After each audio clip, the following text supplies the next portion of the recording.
Welcome back, everyone. I hope you're all doing well and ready to talk about formal vocational communication. That's mostly going to be resumes, cover letters, and interviews. Um, there's some in the book on this, Index A1 and also Chapter 7. And we're going to differentiate it from small group communication because it's sometimes one-on-one, it's not always a small group, and there's a difference between the really formal vocational small group and between just average everyday life small group. So the formal ones that also, again, are not inherently in a small group are the resume, the cover letter, and the interview, which tend to make us really nervous. And also there are bazillion possible ways to do them correctly. So I'm just going to go over some of how to do them most successfully and formally, and what people are really looking for that, for lack of better adjective, makes you seem very high-end, top shelf. And that's what you want in a resume. I know that many of us are Midwesterners who don't like to talk about our strengths and like to poo-poo everything. We can't do that in the resume or the cover letter. There's a place for modesty, but there is no place for being like, oh, I didn't really do anything. Not in your cover letter and resume. We're also not going to amp everything up, but we're going to keep it professional and formal and not poo-pooing our own accomplishments. So let's start with a resume.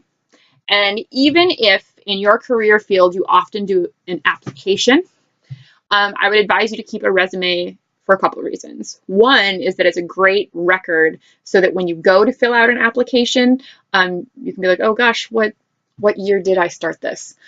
And the other is that once you have a resume that you like and you're working on an online application, instead of having to retype and rethink out every description of every job, you can copy and paste, and then it's less likely that your online application will time out on you, which happens a lot, and they don't always have autosave, so you can lose 2/3 of an application by being too slow to type.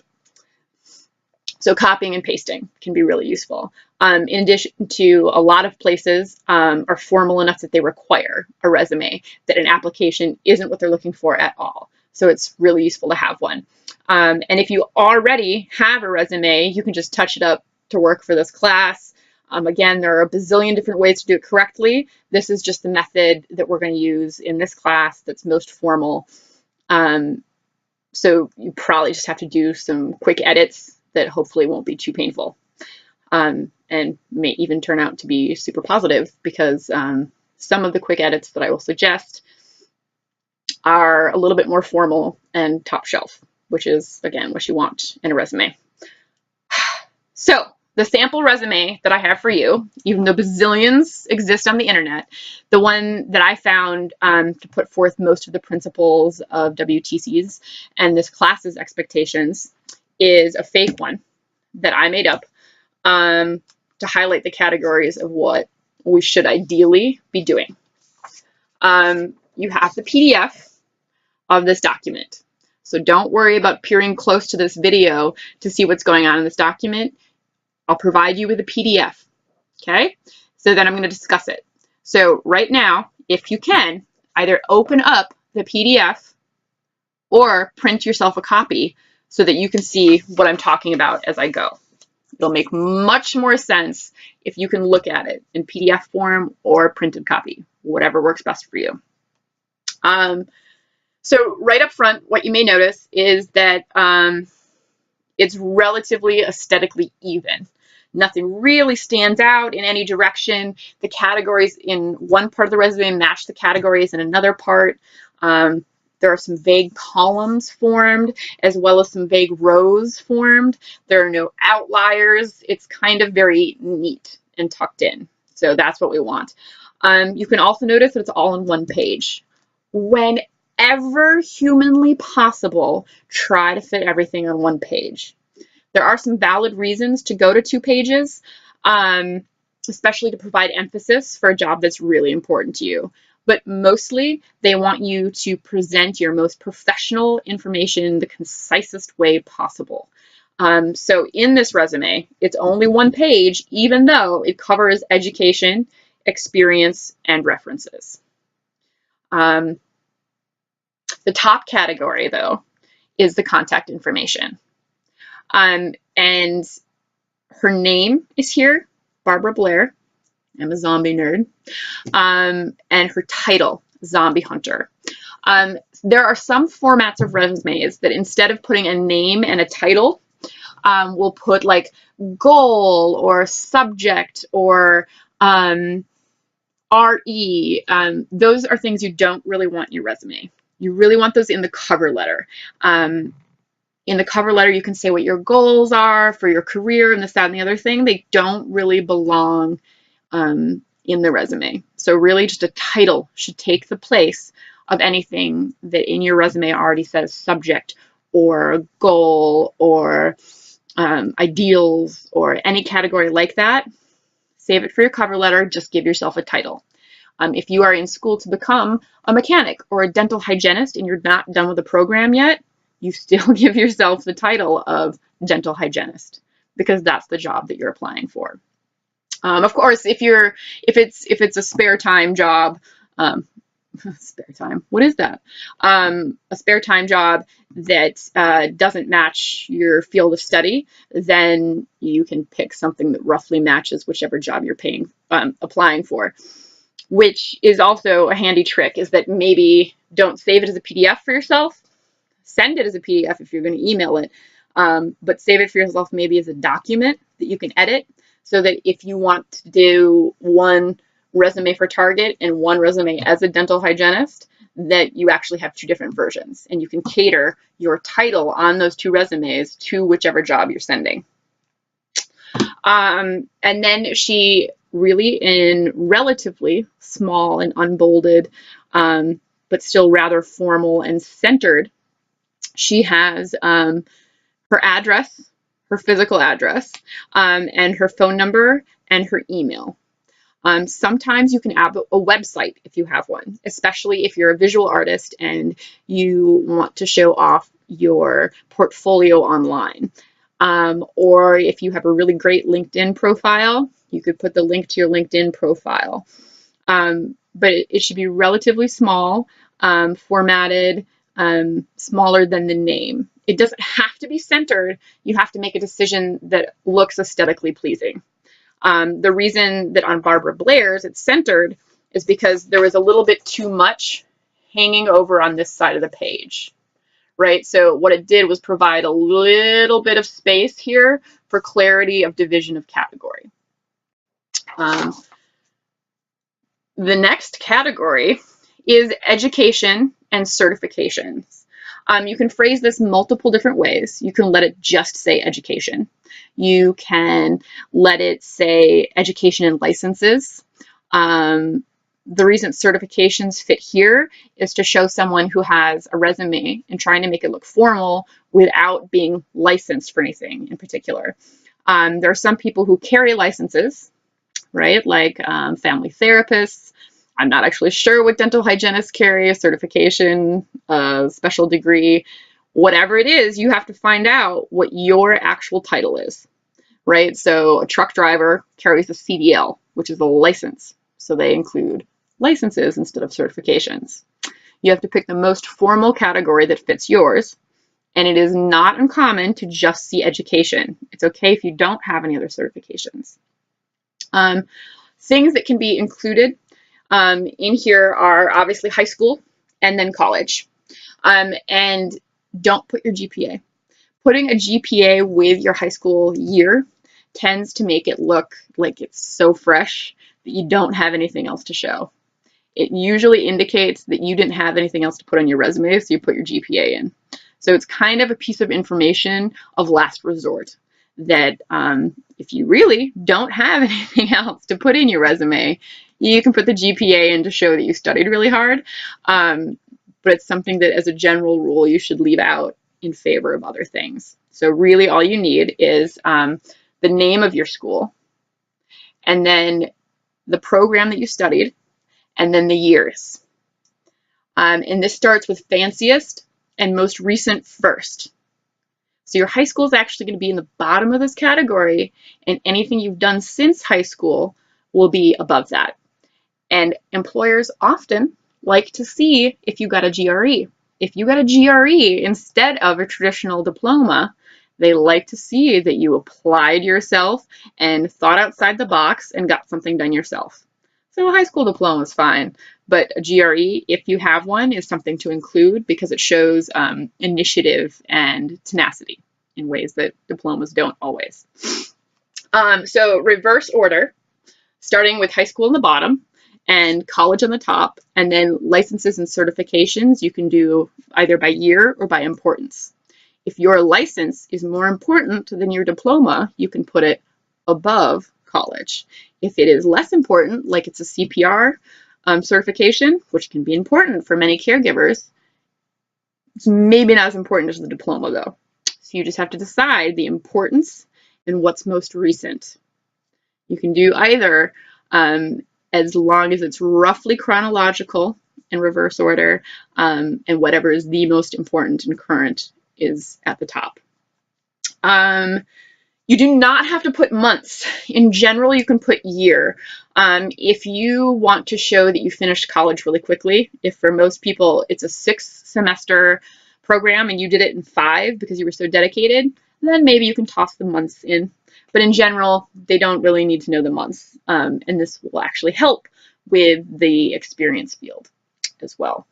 So after you've decided which certifications to include, you move on to your experience. And the reason it's phrased as experience is because not all of your experience is paid. There are lots of people who have internships or volunteer positions in addition to their paid experience, which opens up more things to put on your resume if you have space for them. And the reason that it's good to do this in years instead of in months is because if you were only at an internship that lasted 9 months, right? It lasted a traditional school year length and you were there 9 months. It feels like you're limiting it to 9 months if you put the months in there. Whereas when someone is reading it and they say, oh, 2014, you were an intern at this law firm for that year. That's great. You dedicated a whole year to it. And it's okay to clarify and be like, well, it was an internship, so it was just school year. Or whatever the reason is, it tends to just be smoother and more professional to indicate years, to lump time into years. So you start with the most current.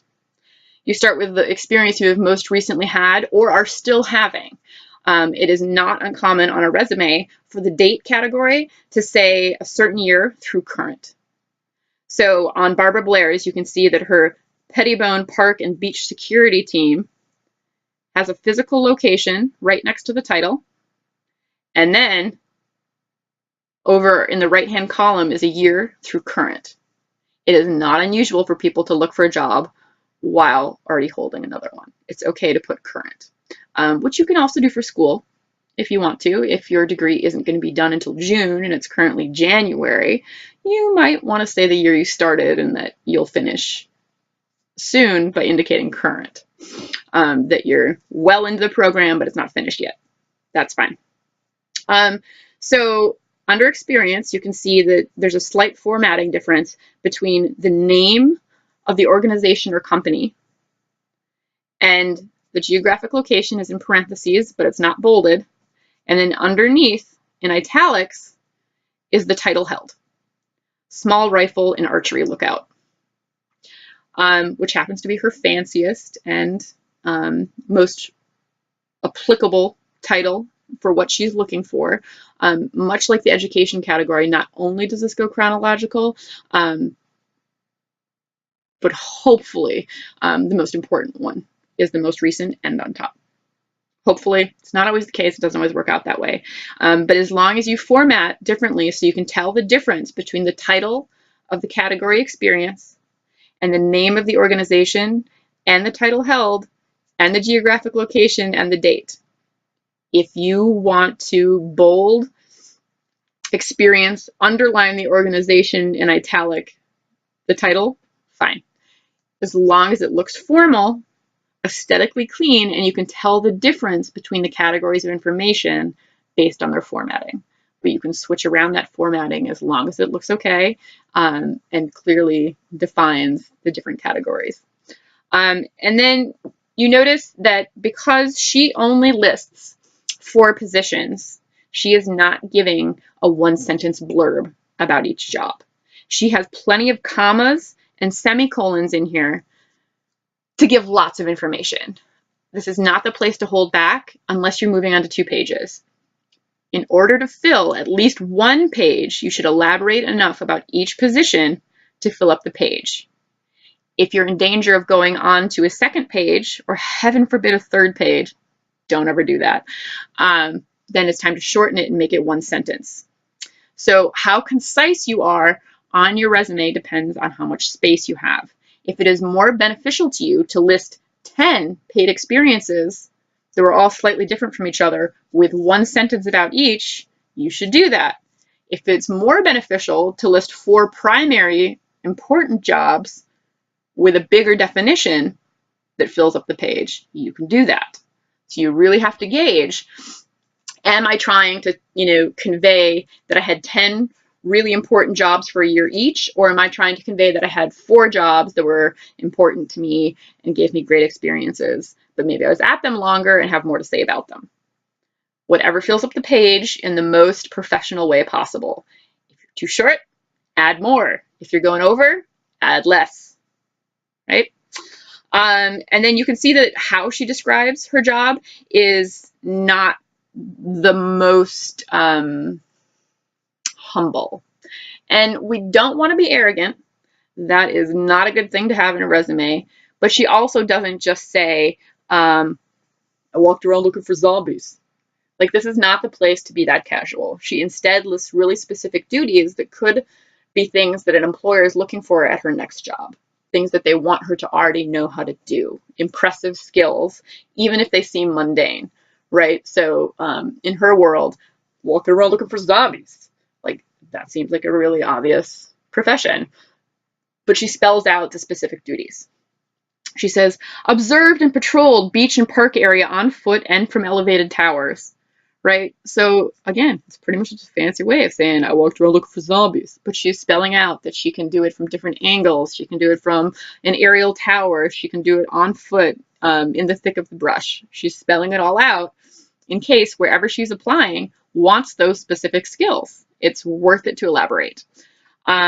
Used lightweight ballistic weapons to dispatch all green undead beasts on public recreational property, right? So, which could also be code for, it's okay, I know how to work for the government. I know how to work in this system. Or it could be code for which kind of weaponry she was using. Whatever works in your field, you can code for in these job descriptions of things that you want everyone to know that you've done. Even if it's burger flipping, be like, successfully handled beef products, like that's a tough one to handle. Or chicken, right? Like they come with some contamination issues, and if you know how to successfully handle the most dangerous ones, it's okay to specify them, even if it was at Burger King. Which actually leaves us down with her bottom category. A lot of times people wonder if they should include high school jobs.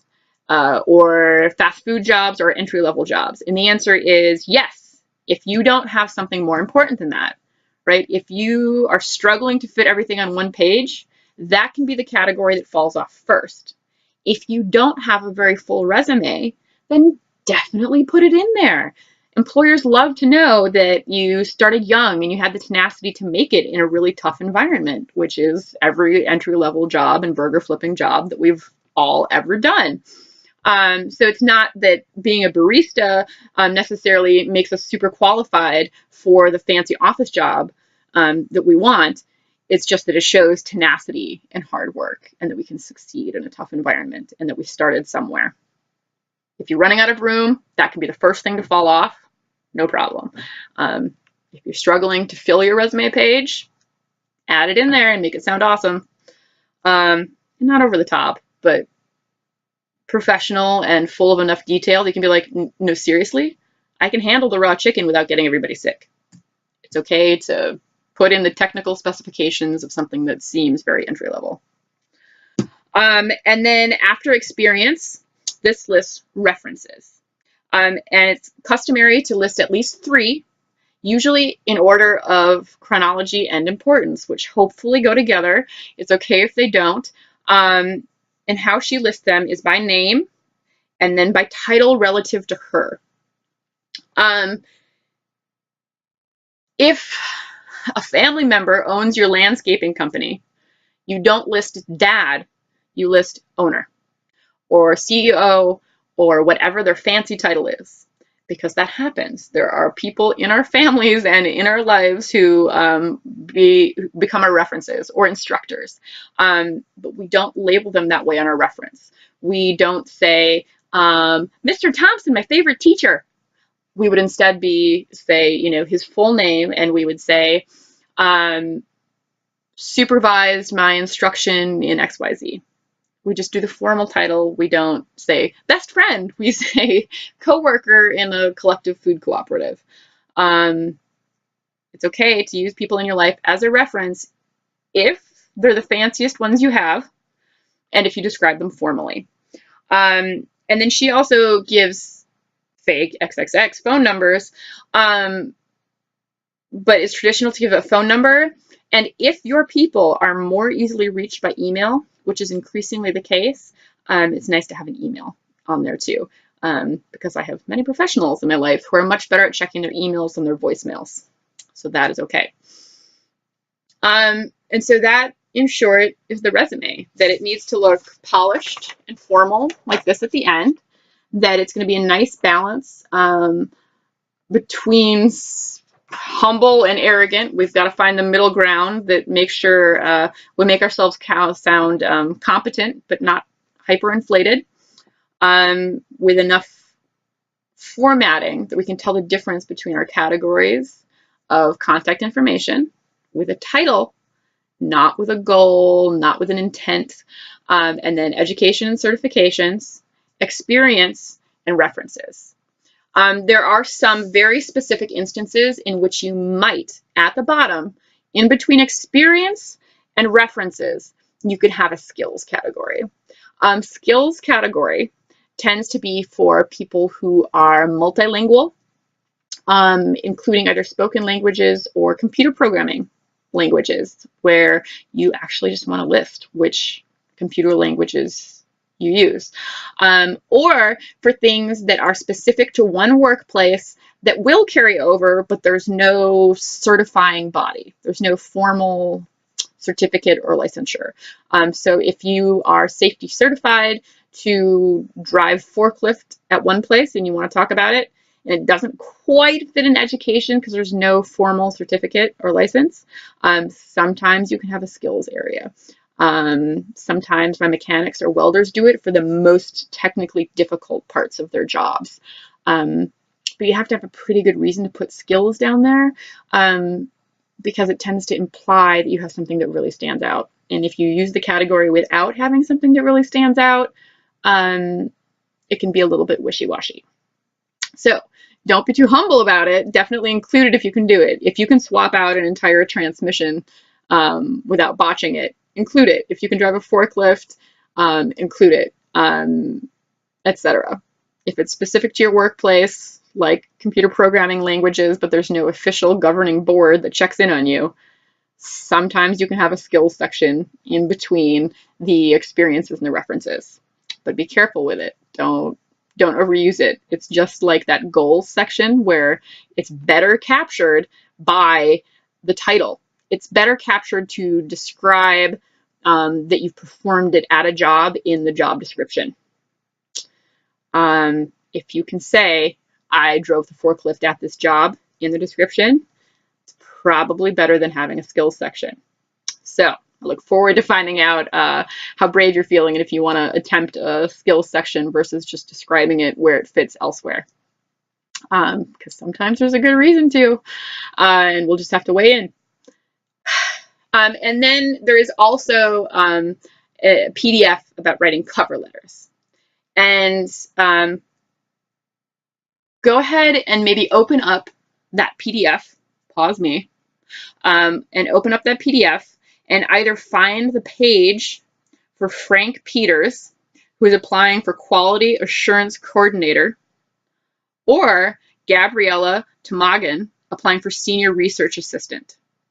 There are some examples in here of cover letters that don't work very well, so you maybe don't want to use every example in here. Glance at them, but two that you could take relatively seriously would be Frank Peters and Gabriella Tomagan. They're decent examples. So open those up or print off a page if you want to, and we will talk about which categories make a cover letter successful and what the job of a cover letter is.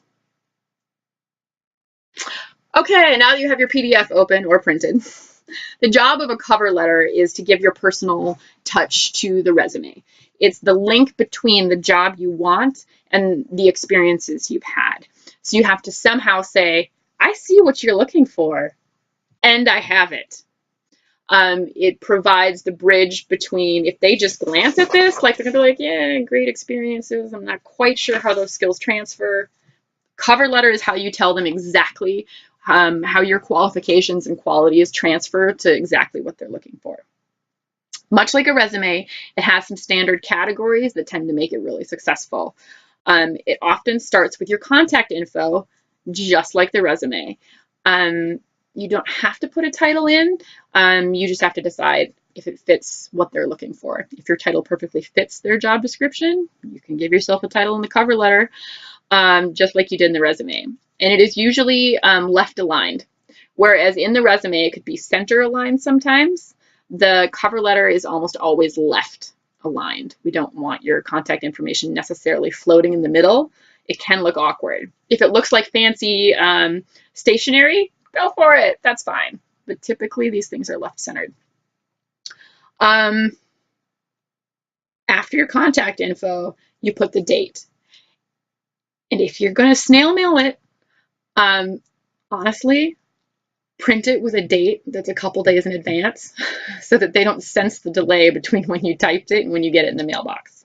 If you're emailing it, make sure it is dated with the day that you email it. If you write it one day and email it the next day after proofreading, make sure that the date on the cover letter matches the date on the email. We just don't want to signal that you typed this and let it sit for a while. You just want your dates to be proactively matching. And then you list their contact info. And if this is online, you don't always have a ton of contact information. It is worthwhile to do just a little bit of Googling. If they know that you're going to electronically submit your information and they don't give you a physical address for the Quick Trip kitchens, it is worth it sometimes to look up Quick Trip kitchens and see that they're in the industrial park, and put in the address. And it is also worth it to, in the contact information of the organization or business, put the name of whoever is going to be receiving it. If you are fairly certain you know who's going to be receiving it, if they tell you who's going to be receiving it, if your research indicates that someone is the head of HR or is the head of a hiring committee, if you can, put their name with the company's contact information, which is also left aligned, and then triple, quadruple check that you spelled it right. I have committed the horrifying faux pas of spelling someone's name wrong in the address portion of a cover letter, and I got the job, but I was mortified for, weeks that I had misconstrued the first name and said Ms. to a Mr. So if you can, triple check the name and put it in the contact information. And then you also want to have an RE field, capital R, capital E, colon. And then you put a subject line that includes the job title. If you are applying for water sample coordinator, RE, colon, water sample coordinator. If they were not specific, you can say available position. But the more specific you can be, just like with their physical address and contact information, the more they know that you've actually really looked into it as much as you can. It just indicates your level of seriousness. And then pick a greeting that's as formal as possible and as specific as possible. Do not write to whom it may concern. It's so broad, it just means that you didn't put any thought into it and didn't look up anyone. And if you don't know a name, if you can't find a name, you can say to the hiring committee, to the head of HR, whatever the case is, as specific as you can make it, do it. To the selection committee, try not to say to whom it may concern. It's so broad that it sometimes canceled out any other specificities that you've included. And then in general, there are 3 paragraphs. The first paragraph describes your personal connection to the business. If you know someone there, this is the place to say it. Tom Johnson suggested that I apply for this position, and then maybe why. Because it'd be a really great fit for my experience. I'm super interested in the policy work that you're doing. I've heard great things. I love what you said on your website about XYZ. Some personal connection. Even if you don't know somebody there, this is the place to say, my experiences perfectly match this, and here's something really specific about your organization or business that interests me. As specific and interested as you can get. Like if you just really like their philosophy, or you're really interested in a process that they perform that some others don't, that you like the feel of their new technology, something personal in that first paragraph. The second paragraph tends to be detailing your personal professional experience, to call upon things from your resume, right? Because maybe all 4 of these jobs don't match, but 2 of them fit really well. So this is where Barbara Blair would call upon, hey, in this job, I really worked this and learned how to do this, and that would be a perfect match for here. And in my other job, I also did X, Y, and Z that would fit really nicely with what you're asking for. And then in the third paragraph, you tend to give your personal qualities. In most job ads, they will say something like, we want someone who is good at communication, works well as a team. Or conversely, someone who is very organized and independent. Whatever those qualities are that they say they're looking for, this is your chance to say, you know, over the course of my career, I've really developed the ability to be a team leader and organized. Or if they're looking for the opposite, you know, I've really developed the ability to communicate really well with my superiors and to be flexible. I can think on the fly. Whatever qualities that you actually have that are well suited for the job position is what you put in that third paragraph. And then you get kind of a fourth mini paragraph that is just a closing. That tends to be like, hey, let me know if you have any trouble with my attachments. I'd love to talk about this opportunity further. Thank you for your time and consideration. It's just a couple of sentences that are basically just gratitude and I'd love to meet you. It's a preemptive thank you, basically. Thank you for your time and consideration. I look forward to discussing the opportunities. Let me know if you'd like any further information.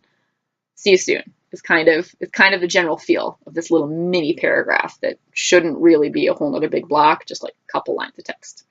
And then a formal signature. The one that really can't get botched is sincerely. It is super easy to just write sincerely, comma, enter, enter, enter, type your name, and then if you're printing it, you sign your name in between the sincerely and the typed name. If you're emailing it, you can just say sincerely, comma, and then your typed name. Yeah?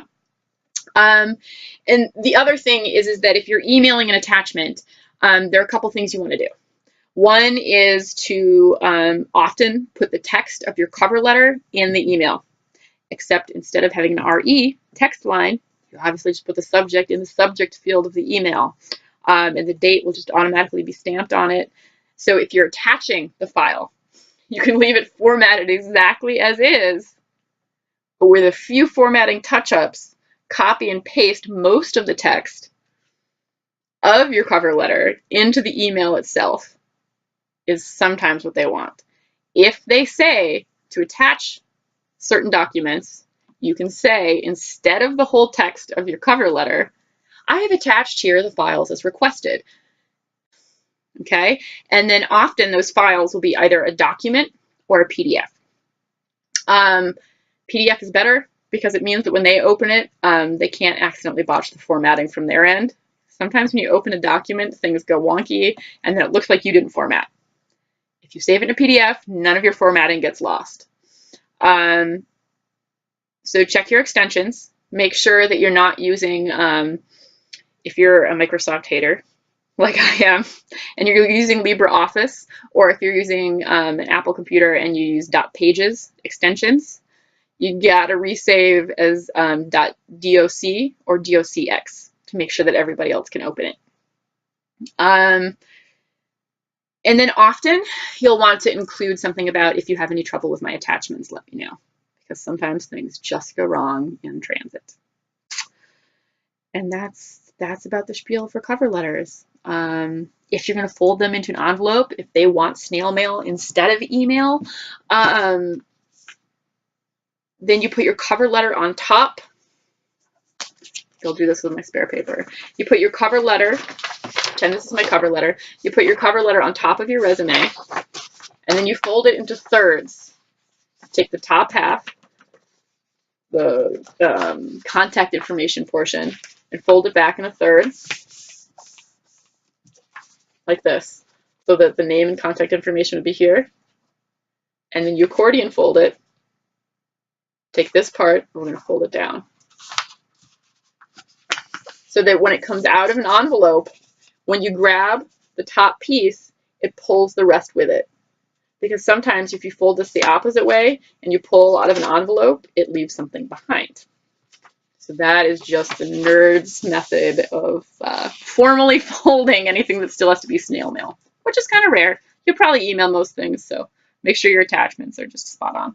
Don't forget to actually attach it. And then, so for interviews, it's a little bit different, though all of the adjectives and job duties that you described in your resume and then emphasized in your cover letter, having already organized and typed those, they will come back to you as answers much more fluently than if you hadn't already worked with them on 2 other documents. So the interview tips, and we'll cover nervousness last, not first, is to research. When you get an interview, research more, even more than you did for the cover letter. Know their philosophies. Do they have a website? What are their preferences? And if you can't Google for it, and if they don't have their own website, ask around. What is their reputation?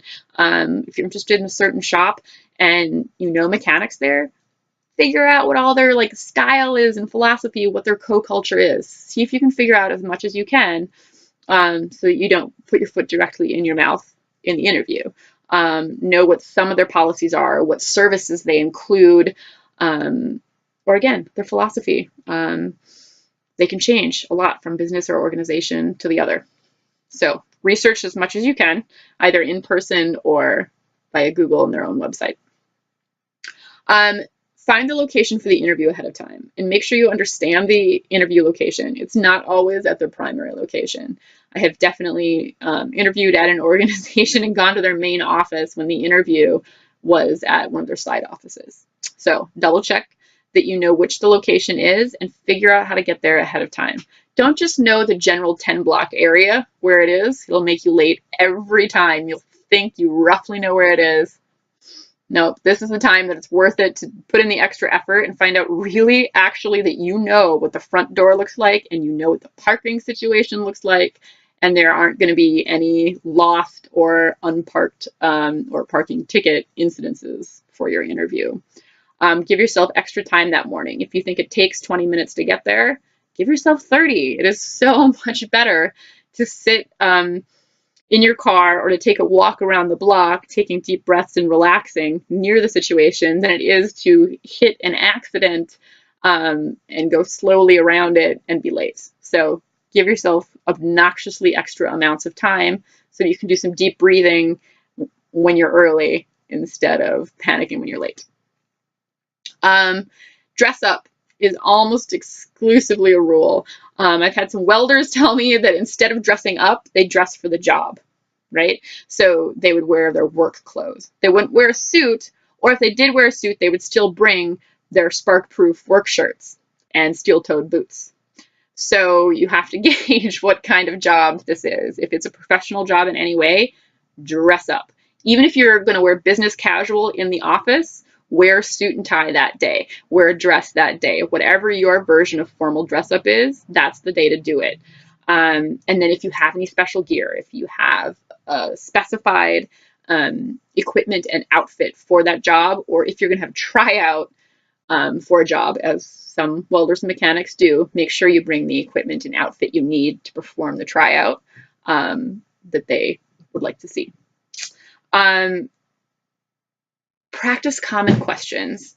And this is a big category. And so I'm also going to attach the most common questions asked in interviews. And they're worth practicing. And how do you practice them? Do you just print out the list I'm going to give you and go through them in your head? That works for some of us. Sometimes just seeing the question, mulling a little bit over an answer is enough for some people. Many of us need more. By writing things out is often how I organize. And there's someone waving at my office window. That is super helpful. That's not awkward for you viewers at all. For writers like myself, I organize my thoughts on paper and then I remember them better having written them out. That's not true of everyone. Sometimes trying to write it down muddles things for people. Often those of us who are most nervous need to practice out loud if we're too nervous in front of a mirror first instead of a real person. To practice on a video. You could take a video of yourself just like this, or a mirror, and try out loud to articulate the answers to the questions on the most common list. And then you can do it with a buddy, right? Like that helps too, whatever your preferred method of preparation study is. And especially if you're nervous, when you're reviewing the answers in your head or on paper or through video or mirror, picture yourself in the actual scenario. If you have any idea what the interview location is going to look like, if you have any idea what outfit you're going to wear, if you have any idea who is going to be interviewing you, imagine it in the real scenario. It tends to help take us out of fight or flight. And we'll talk about that more in a moment as well. But it helps you remember and calm down better if you pretend in your rehearsal and research that that you're actually in the place, in the outfit with the person. For some reason, that helps human brains. Keep 3 anecdotes in your pocket, and this will come up in the most common questions. A lot of places ask you open-ended questions that say things like, tell me about a time that you, XYZ, had to work as a team, had to overcome a challenge, had to step up as a leader, had to insert any anecdote here. And it's open-ended, and you can guarantee that it's going to need a little story from you, from your experience. So if you have 3 stories ready to go, they fit for almost any of those questions.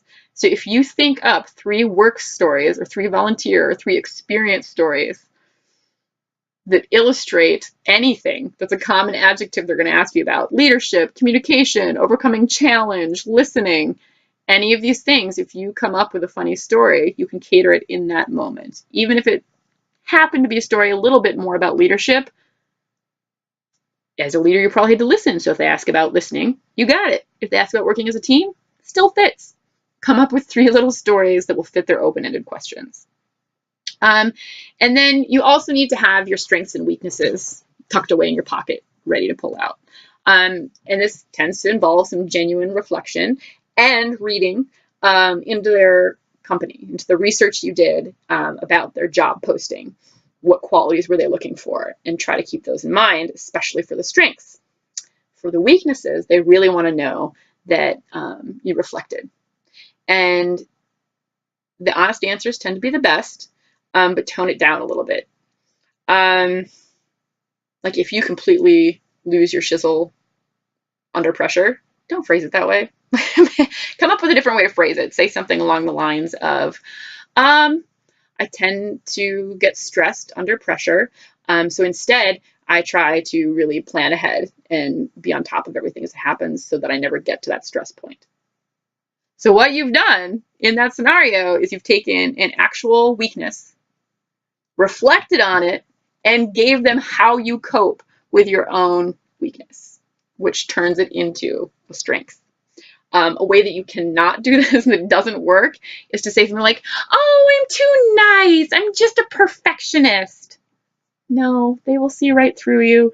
You have to actually reflect, come up with a flaw and a solution to your flaw. How do you actually cope with that, right? I have a hard time waking up in the morning. I'm always within half an hour of my start time, but it's so tough to get up, but I always stay late. I'm always the last one out, right? So like, it's a real flaw. It shows that you really thought and reflected about your flaw, but it also gives how you compensate for that flaw. For example, I genuinely bite off more than I can chew. I will say yes to like 50 things in a row, even when I know I can only do 30, which means that 20 things fall off of my plate. But it also means that I'm constantly getting things done. So you just have to find a way to genuinely reflect on a flaw and genuinely cope with it. Which leads us to how to deal with nerves and how to stay out of fight or flight. This will come up more when we're getting ready for our presentations. But something that our human physiology does is that it starts to sense stress. And when it senses a little bit of stress, it starts to just a little bit elevate our stress levels, right? Like it takes adrenaline and it takes testosterone for both sexes, and it starts to bring these things up, right? Which, if there was a cheetah or a tiger or a lion chasing us on the savannah, we would need to go into fight or flight. We would need that adrenaline. We would need those stress hormones, cortisol and testosterone, to get out of there. We would need it to activate our muscles and to shut down the cerebral cortex and turn on our amygdala that just deals with present moment danger. The downside for humans of this is that we go into this when we're nervous about something that's not a lion or tiger chasing us. So physiologically, we can shut that down. We can shut that down by taking on postures that will physically decrease those stress hormones, and breathing. Taking deep breaths shuts down fight or flight. You cannot amp yourself physically all the way up while taking really calm, deep breaths. So even when we don't feel calm or we do actually feel stressed out, we can shut down the emotional nervousness part of that by shutting down what the body does. Find a calm posture and take really slow, deep breaths. And it's super dorky, but you can do it in your car before you walk into the interview. You can do it in the waiting room. During your interview, if you can manage to not spill it on yourself, you can take a water bottle, have a sip of water, and it gives you time to physiologically get out of the nervous zone. You can shut down that nervous response by forcing your body to be calm, and it will take your brain right along with it. And then you can focus better on all those things that you already practiced. And we'll talk about this more again when our presentations come up, because that's when fight or flight hits, is the interviews and the presentations.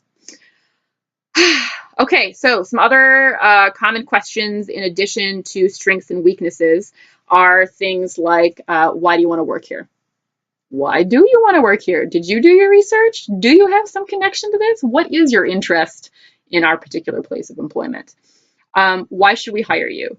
Which means that you have to be ready to do those strengths and weaknesses and your experiences. You have to combine your adjectives with your experiences. You should hire me because I'm really organized and I work so well in a team. And I would love to bring to that team my skills as a zombie hunter that I can do either on foot or from your beautiful tower, right? So drawing in specifics, drawing in experience and adjectives that you know they're looking for. And all you can do is practice so that you have those in your pocket when you get out of fight or flight. Strengths and weaknesses, the open-ended anecdotes, and there are 100 most commonly asked questions.